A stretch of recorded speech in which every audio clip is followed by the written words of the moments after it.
Why is global trade compliance increasingly relevant at the legal and executive level? Trade risk spans all areas of the business. It's import and export and sanctions, and those are often outside direct legal counsel's control.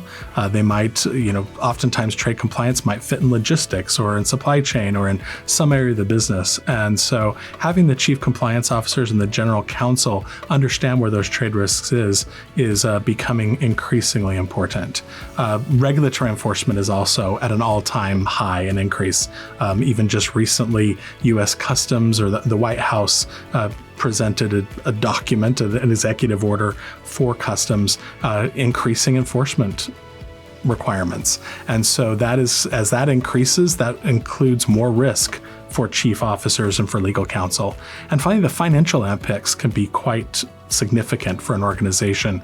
And so having all of those risks exposed right now is becoming increasingly more relevant for legal counsel. And where do legal and compliance leaders typically lack visibility? I think the biggest area where they lack visibility is on where these compliance decisions are made.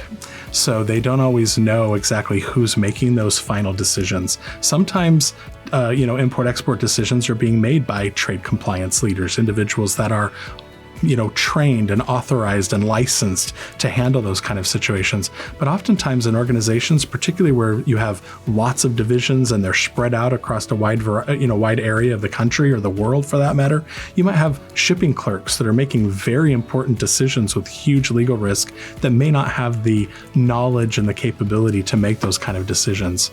And the other risk that involved is, lack of documentation. So there's not really clear processes and procedures for everyone to follow, and the documentation maybe isn't as complete, robust, and record keeping isn't where it needs to be. So what kind of visibility or support could help mitigate that risk? I think one of the key things is, again, going back to policies and procedures. If an organization has, from the top level, from the C-suite, has a policy that states we are going to comply with these regulations, and then make sure that those procedures support that top-line policy, that will help mitigate a lot of the risk. It's also, being able to train the appropriate individuals so that they understand what those responsibilities are. That gives those general counsel and the compliance officers a lot more comfort in knowing there's documented processes, there's training that's been provided to make sure they do it right, and then also on the back end doing some audits and assessments, having some sort of review either internally or externally on those business processes to make sure that they're actually being followed.